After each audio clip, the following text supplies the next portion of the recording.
विकसित कटक को नुआ रूप देवाकू संकल्पबद्ध आम राज्य सरकार। सहरर दीर्घ वर्षर समस्या को धार्य समय शेष करी आम सरकार सुशासनर पदचिह्न छाड़िछंती एई माटीरे। गोटे पार्श्व काठ जोड़ी और अन्यपटे बही जाउथुवा महानदी मझिरे निजको छिड़ा करिथिबा रौप्य नगरी एबे हेब जलबंदी मुक्त।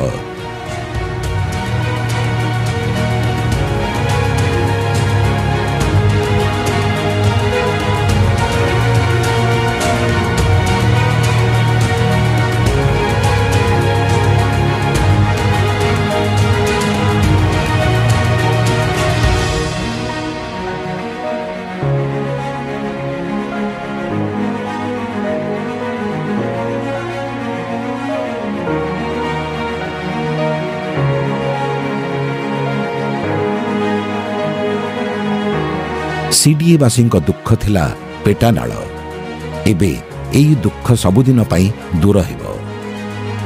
पेटानालर नवीकरण करा जाउथुवा बेले तार चारिपाखरे साइकेल चलाइबाकू ट्रक बसिबाकू व्यवस्था भली अनेक मनोरंजन और विकासमूलक कार्य करा जाउछि। एहा सह सीडीए अंचलरू निर्गत वर्ज्य जल को विशोधनागार रे विशोधित करा जाई एहाकू उपयोगी करने को निष्पत्ति नहीं राज्य सरकार।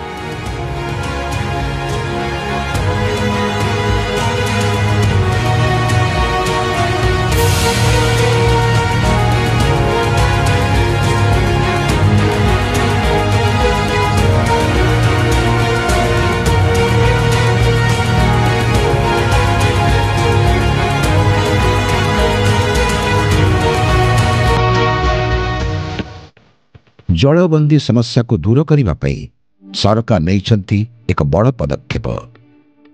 माननीय मुख्यमंत्री श्रीयुक्त नवीन पट्टनायक एवं 5T तथा नवीन ओडिशा अध्यक्ष कार्तिक पांड्यान उद्यम कटक विकासर धारा आदि चली।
ड्रेनेज व्यवस्थार बाधक साजिथिबा मुख्य ड्रेन एबे पलटिछि बॉक्स ड्रेन।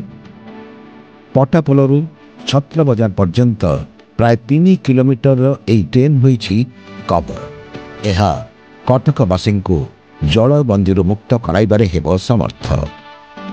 केवल सेतिकी नुहे बरं सहर रे ट्राफिक समस्या दूर करिबो एही बॉक्स ड्रेन।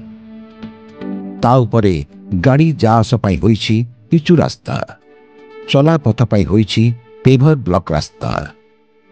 आलोकीकरण व्यवस्था सहित यार सौंदर्यकरण एवं कटक को देइछि नुआ चमक। एई विकास पथरे आसंतु सामिल हेबा और कहिबा आमो ओडिशा नवीन ओडिशा।